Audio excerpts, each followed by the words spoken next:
Hello and welcome to Guess Who's Talking. And what a pleasure to welcome today's guest, an author whose remarkable new book pulls back the curtain on one of Ireland's most intriguing, influential and famous families.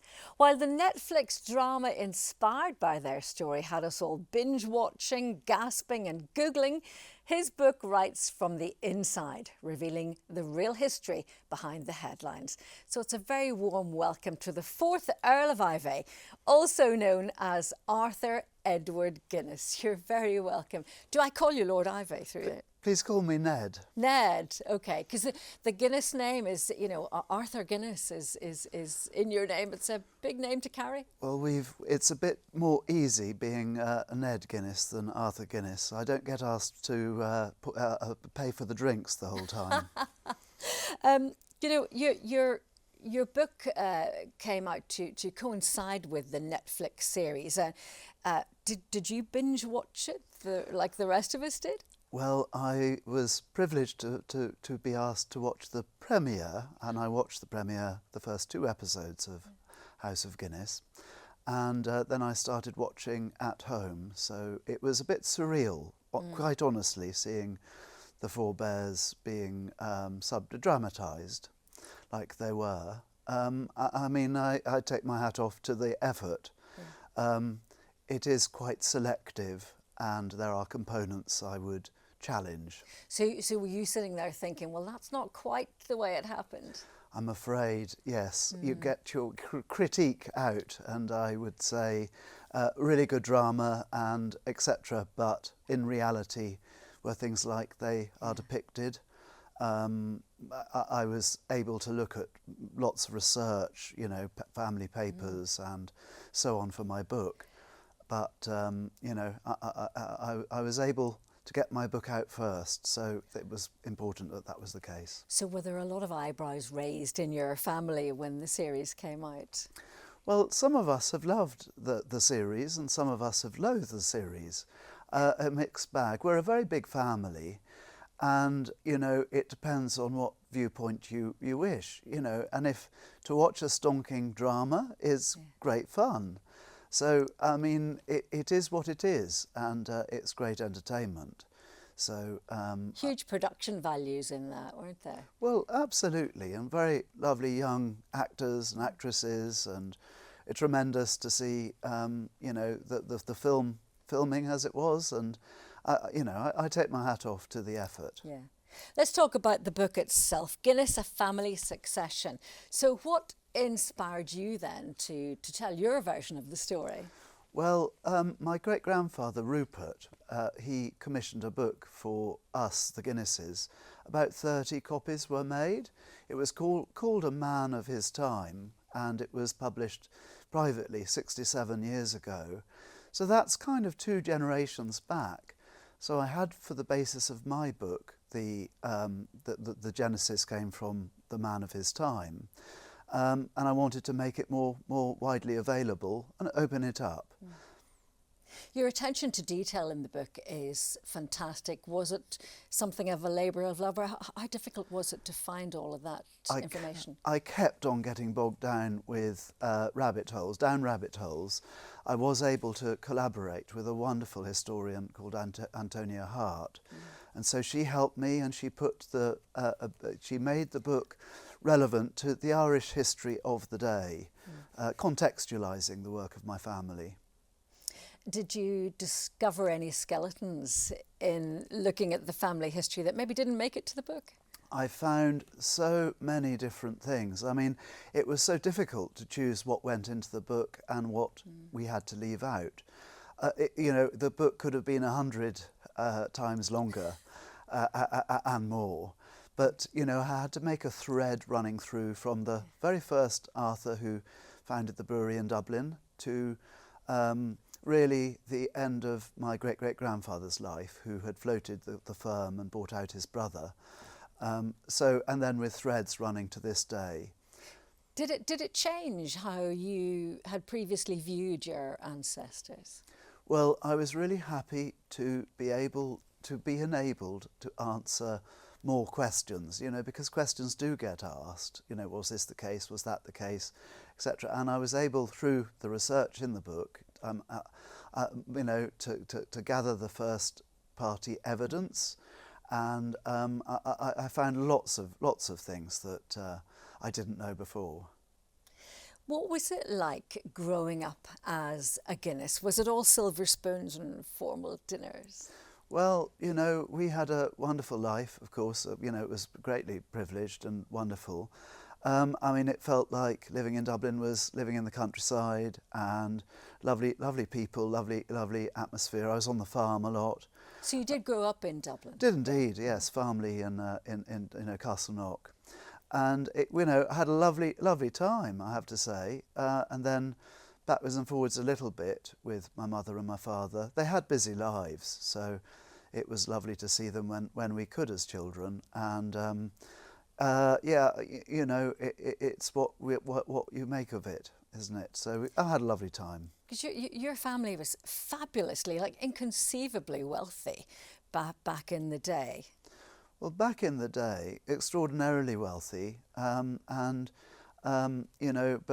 very human at the same time. I suspect the great grandparents, they were probably the wealthiest of us, but they didn't lose their track with common humanity, and I think that was very obvious with the research that I found and the things that they built in their lives that was supportive of so many other human lives. Yeah, because philanthropy runs right through the Guinness story, doesn't it? Does that continue today then? Well, it does. Yeah. I've got the privilege, along with 3 of my cousins, to be on the board of the Iveagh Trust, the fastest growing social housing association in the Leinster area around Dublin, and we have a hostel for the homeless, which is perpetually full, and obviously, the demand is ever so strong. That and a number of other family initiatives to this day are very strongly contributing to charities. So you're still very hands-on with that, Ned?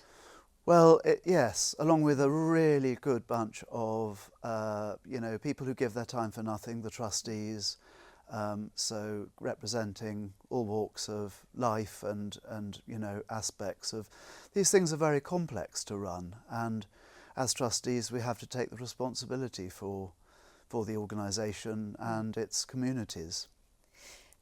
There is such a fascination, isn't there, with great families and dynasties like yours right now. We've seen Downton Abbey and The Crown and all of these aspirational dramas, I suppose, and yours is just the latest one of those. What do you think that fascination's all about? Well, I think it's rather extraordinary. In the context of when a new business starts, you're lucky if you operate for 18 months. The success or failure rate is so strong. So my papa was a 5th generation brewer, and we've been brewing for 233 years. So, that in itself was extraordinary, but it's not that in itself that was extraordinary. It was really the achievements that came along. I'm a very ordinary person, but obviously the shoulders of giants, if you like. So I was very happy with my book to be able to paint the picture and hopefully give people hope and positivity, and actually people can do. We must all remind ourselves that we can do in our own small ways, that small things turn into bigger things. I suppose these stories kind of demystify what it's like to be, growing up in that family that actually are real people after all. Well, that's it. Common humanity, and so long as we keep our goodness, and I always think if you put a smile on someone's face in a day, that in itself is an achievement, and we must remind ourselves, to notch up the little things each day. You are still Lord Iveagh, but you don't sit in the Lords anymore. Well, I was privileged to be in the Lords in the first place as an Irish person from south of the border. I was actively involved. I fought for the British passports for the people of St Helena, Tristan da Cunha and Ascension Island, which successfully got reintroduced when Robin Cook was Foreign Secretary, back there many years ago now. But I was kicked out in my 20s, and it was a wonderful experience. Part of Tony Blair's reforms of the Lords back then. That's right, and more reforms are being talked of now. So let's move it on back to your family. And when we left the House of Guinness Netflix series, and it's kind of set up there to have another chapter. Do you think, is there another chapter in you for your book? Another book? I think there really is, and I'm busy distributing Guinness, the beer, to the people of St Vincent and the Grenadines. Really? So there are links that are ongoing, and I think we can work away on some of the remarkable things in the 20th and into the 21st century. What do you think your ancestors would make of what you've written, and indeed of the series? Well, I hope they will find what I've written as fair and true and honest. I didn't want to conceal things. I think that what they would think about television, you know, of course, hadn't come along. It was far, far from their day. So I think to get their heads around television or broadcasting would be one thing. But my late father used to say there's no such thing as bad publicity, and I think he was almost consistently right. I have to ask you one final question. Do you drink Guinness? I love Guinness. You do? I love Guinness. It's my beer of choice. It doesn't stop me from testing other things, but I do wholeheartedly believe it does give me energy in a day. Do you? I mean, they used to give it to people in hospital. They back in the day they gave said it would give you iron and everything. That's right. And the firm used to do surveys of GPs, and the vast majority of responding GPs gave the response that Guinness they felt was good for one's health. And yes. Very finally, can you split the G? I do my best. I'm not consistently a splitting the G person. I was introduced to this phenomenon by Rupert, one of my sons. I have to try. It's not perfected, my splitting the G. More practice perhaps needed, yeah. Much more needed. It's been fascinating talking to you. Thank you so much for joining me today, and continued success, Ned Guinness. Lynda, thank you so much for having me. Thank you. Well, now join me after the break. I'll be talking to Jay Miller, who's also known as Jay the Barber.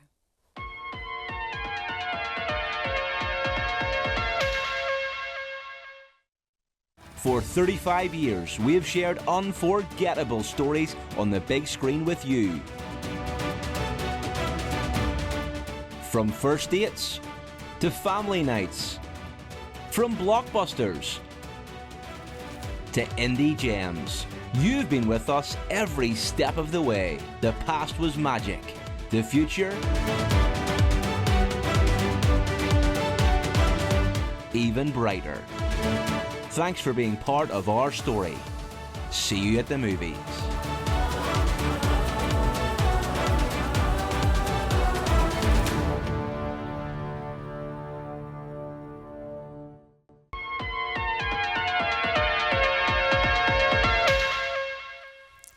Hello and welcome back. Well, our next guest is a real Belfast character. He's a dad of 6, a barber with a heart as big as the city itself. And he's somebody who's spent years giving back to the community by offering free haircuts to people who really need them but can't afford them. But just a few months ago, life threw him a huge curveball. He suffered a seizure and he was in a coma for weeks. Doctors weren't even sure that he'd pull through, but he believes God had other plans. Since then, he's made it his mission to spread kindness and maybe the odd snip or two with the scissors wherever he goes. Hello and welcome, Jay the Barber. Jay, it's a miracle you're even sitting here at all, isn't it? Tell me about what happened to you. So I was driving into town on a Sunday morning to get a coffee, and on the way back I actually didn't feel too well, so I pulled over, pressed park in my Jeep and stepped out and just took a seizure. Never took a seizure in my life. And all I know is I woke up 3 weeks later with my wife at the end of the bed saying they know who I was, and that's how it all started. Wow. And how did you feel when you came around? I mean, did you know that in the background to all of that was a huge social media campaign you'd half of the people in the world praying for your survival? The stuff that was going on was, I remember Orla telling me there's been 13.5 grand donated for donations for you, and I'm going, why? Because obviously I didn't know what happened. And it took me like days to come off lemons, taking the sedation and stuff, and it was a crazy time. It was probably one of the hardest things I've ever went through, but I believe God was with me the whole way, and that's the only thing that gave me strength. But it was amazing to obviously pull through and obviously be back to work. You're Belfast born and bred. You're a hugely busy man, and you go around the streets of Belfast cutting hairs of homeless people. Now, where did all that come from? That came from 2009, 2010. I went into the city centre on Christmas Day to do homeless cuts, and that first time I ever done that, the joy that and the stuff on his face, I was like, this is amazing, I'm going to start doing this. And then the last couple of years, it just went from strength to strength, from working with Belfast Teen Challenge, Pastor Brian, and I didn't realise there were so many people in need. And this haircut isn't just about a haircut, it's an entry point of me speaking and having the chance to speak to people in need. Where did that love of barbering come from? I was trained as a barber, and then I started with Jason Shankies in Ballyhackamore. They retrained me, and I learned very early on that making people look and feel good meant so much to me, and that's how my business took off, and that's how we actually have 2 shops today that we're actually teaching people and training people, which is a great entry point of helping so many people from so many angles. And what do you think is the most powerful reaction that you get? I mean, because there's something about a hairdresser's chair, isn't there? You feel you have to pour your soul out to the person cutting your hair. Do you find that? I get so many opportunities where people come into the shop, or it's obviously I'm doing it so long.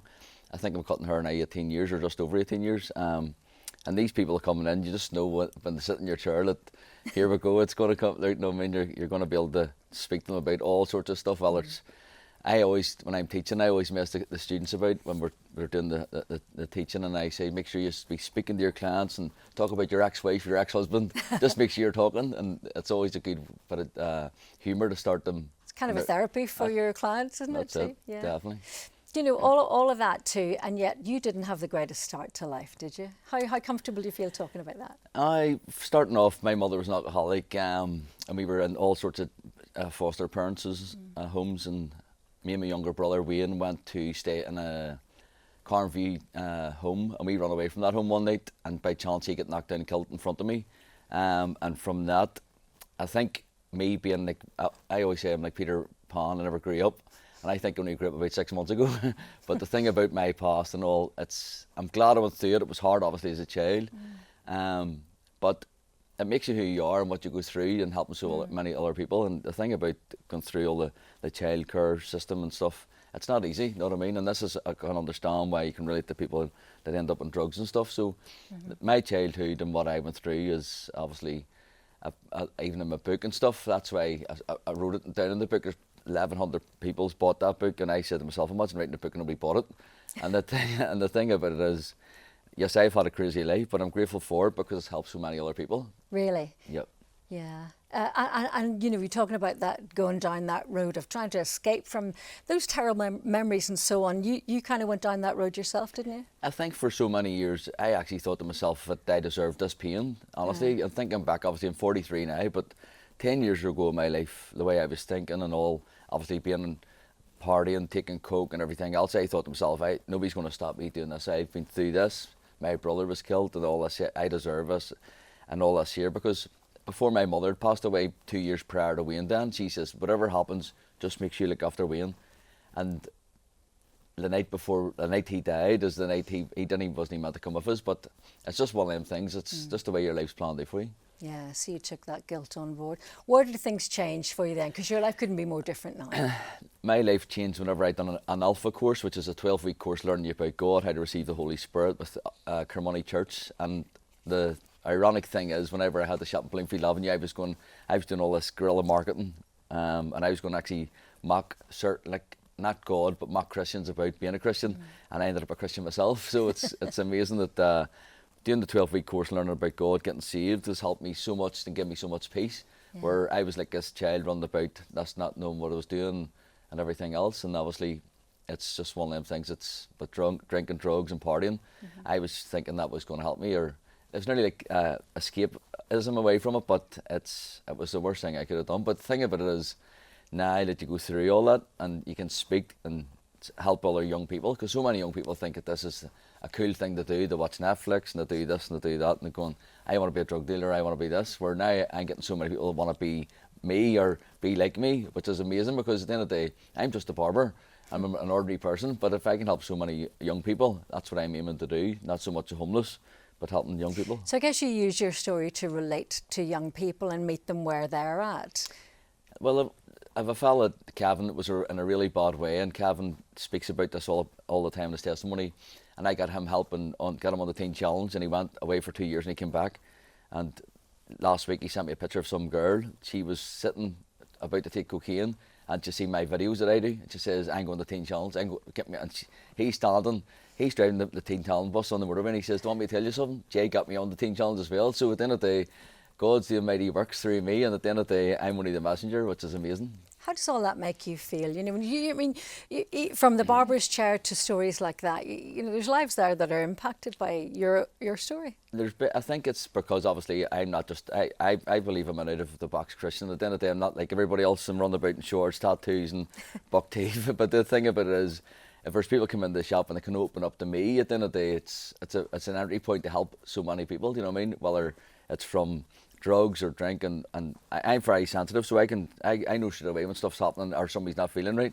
In the perspective, then I can just start talking to them about stuff. And there was a fella, Kevin, that came over from homeless. He came into the shop and he was homeless. He had no money for haircuts. He said, £6. I says, listen, I cut his hair, and I said, Mum, I'll pray for it. He says, I'm not into that, I'll pray. And I says, never was I. So I started praying for him in the kitchen. He started crying, and he came back the next day. He says, what was all that about? He says, I was on the shank and I opened a tin of beer. He says, God, see if you're real, give me a sign. Cast all your burdens upon me, because I care for you. And I says, listen, it's just I'm just a messenger. If I can get a chance to pray for somebody and it helps them, it's amazing things. So you're talking about your tattoos, and I was noting earlier you're in shorts. You're really well inked, aren't you? I'm like a colouring in book. Have you replaced one addiction with another? I think I just don't want to give up. Either work or else tattoos or whatever it is. Just going back to, within the last year and the seizure that you had and all that you've been through in your life, how does that make you view life now? Experiences like that. Was there a point there maybe that you felt you weren't going to survive? Definitely. There were so many people thought I was dead already. To be honest, one of the pastors came up to ICU, Pastor Brian Madden, and he was standing over me, and he's I'm not just making this up. Pastor Brian preached in the church about it. He says, like, he was going to pray for me, and the neurosurgeon says there's no point praying for Jay because he's brain dead, and if he comes back from this, it'll be a total miracle. And Pastor Brian says, well, I believe in miracles, and he prayed for me, and 4 or 5 days later, everything started to come round and start to change. And I know obviously people think I had a fall, a seizure, but they don't realise how bad I was. Like, I was really bad. We've actually bumped into 2 nurses, and they're talking to me like in awe, going, I can't believe that you're okay, and you're actually... And they thought I was never going to speak again too, because of the damage that was done at the front of the head, but God's good. You believe that you're here for a purpose? Definitely. The thing about it is, it's not even just about praying for people. At the end of the day, there's so many broken people out there in this city. There's so many people that need help, and at the end of the day, even if it's something so small, you can help them, and it's a win for me, like, to help them. Well, there's no sign of you slowing down at all, Jay, is there? I think at 43, I need to start thinking about what's... or else get myself a good hobby, or fishing or something. And 6 children that itself seems to me like you must be kept busy at home cutting hair, never mind people in your barber chair. I've actually got an amazing wife for her that she does all the work and helps. Like, she's very, very, she's like a well-oiled machine. So I'm in the shop cutting where she has everything sort of way sorted. And I think behind every good businessman, there's always a great woman. And the thing about it is, that without her, I wouldn't be where I am today, because once she keeps me grounded and helps me in so many different angles. Everybody sees Jay on the social media, and God love her. Like, she's in the back doing all the hard work and people don't see what she's doing. So I have to give her a lot of credit for. You're a great partnership together, aren't you? Amen, amen. What's next for you? Have you any big ambitions or big projects that you'd like to get in before that moment when you hang up the scissors? I would love to help. I would like to get something creative where I'm helping young people, because a lot of young boys and girls obviously are on these vapes and don't realise that actually what's in them. And the life that I've had and the road that I've had, like, I'm living proof that you can get help and get. It's not just all about getting saved. At the end of the day, I'm not trying to force it down people's throat. What I'm trying to show people is my life. And like, 3 people rung my church when I first got saved. I said, definitely Jay, the one with tattoos, get saved. Because I There was some doubt, they thought there was a bit of doubt. But well, it's all in the book, Jason to Jay, My Story. And how many people have read it? We've sold 1,100 copies, and that's actually been made. 1,100. It's being made into film already, so it's going to be in the next 6 months. There'll be a film as well. It's great to speak to you, Jay. Thank you so much for being my guest. Thank you.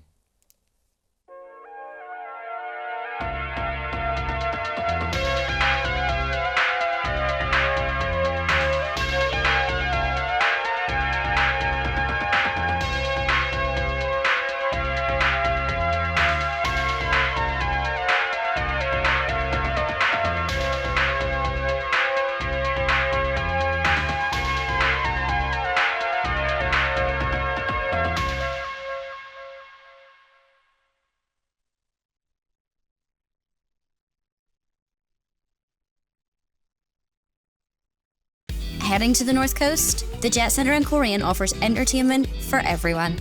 There's an 8-screen movie house cinema with all the best movies, 10-pin bowling, a massive arcade, soft play for the wee ones. Outdoors, there's a mini fun park and gem mining, plus an 18-hole floodlit mini golf course. Rain or shine, there's something for everyone here at the Jet Centre. Find out more at thejetcentre.co.uk.